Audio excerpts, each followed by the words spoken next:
Welcome to the Tech Egg. Don't get scrambled. Enjoy the video. In this video, I will explain how to set up Cuckoo Sandbox.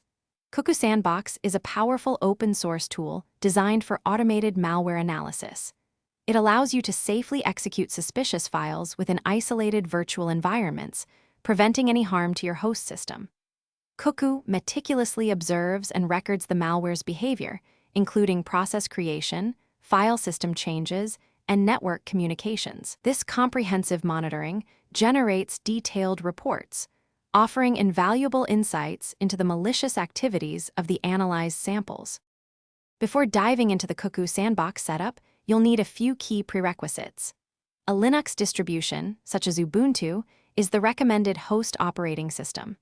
You'll also need virtualization software, like VirtualBox, to create and manage your isolated analysis environments.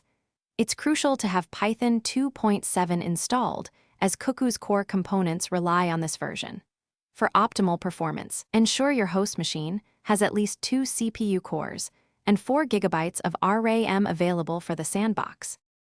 The installation process involves installing Cuckoo and its various dependencies on your Linux host. For enhanced security, it is highly recommended to create a dedicated, low-privileged user account specifically for running Cuckoo.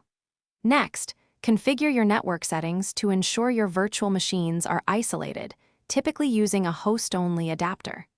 Finally, set up a Windows guest operating system within your virtualization software and install the Cuckoo agent inside it, which facilitates communication with the host.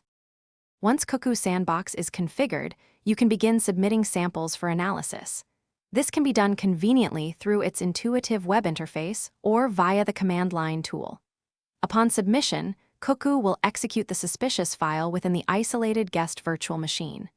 During execution, it diligently monitors all process activity, file system modifications, and network communications. After the analysis concludes, you can access comprehensive reports, which include detailed logs, network packet captures, and even screenshots of the malware's behavior. Thanks for watching. Consider subscribing if I helped unscramble your problems.